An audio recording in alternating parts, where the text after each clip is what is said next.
Good morning, Eastview family. Jason Sniff here. Happy Tuesday to you. Thanksgiving week.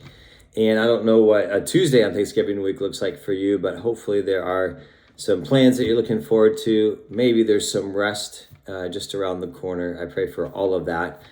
Fellowship and food and fun and rest, whatever might bring life to your soul this week. Praying for that for you. And praying that for our church as well as we continue to just take a step forward in what God has for us. You know this, we've been walking through the book of John for a while. We're in John 17. It's the priestly prayer. You know, this prayer is fascinating. It's Jesus's personal prayer for himself. It's a prayer for his people. Part of it's a prayer about the mission and gospel of the world.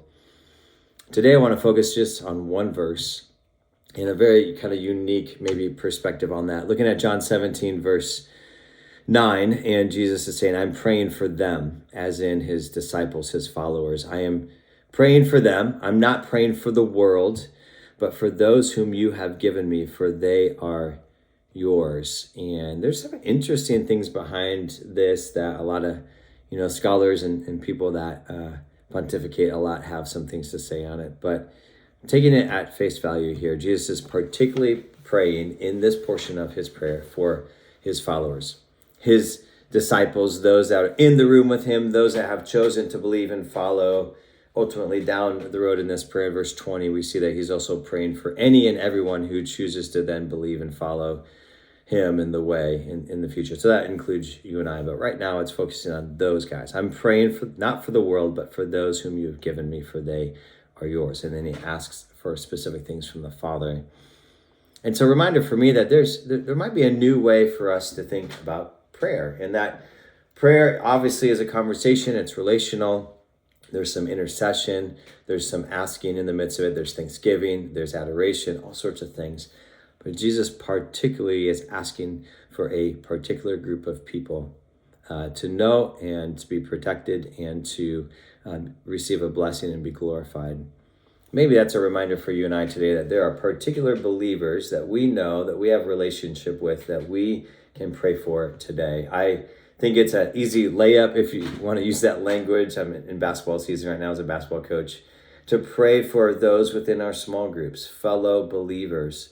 Hopefully you know about their lives and you know of specific prayers. So I encourage you when you're done with this to pray specifically for believers in your small group.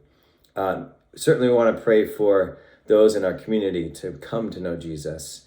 And in hand, we also want to pray for our fellow believers, those that we are in the trenches with, because we have specific needs. And Jesus is modeling that for us. That's a new way to think about prayer. I just have a friend in Spain. He's a missionary. He's been there for many years, somebody that we support as a church, and had the opportunity to Zoom with him probably once a month or so. I just get edified in that.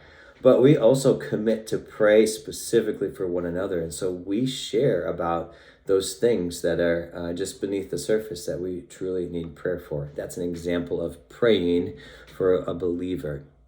So I say all of that to say maybe a new way to think about your prayers today is to ask the Holy Spirit about some specific people that you know that are following Jesus that you can pray for today. And I encourage you to do that. You may even be compelled just to send them a text.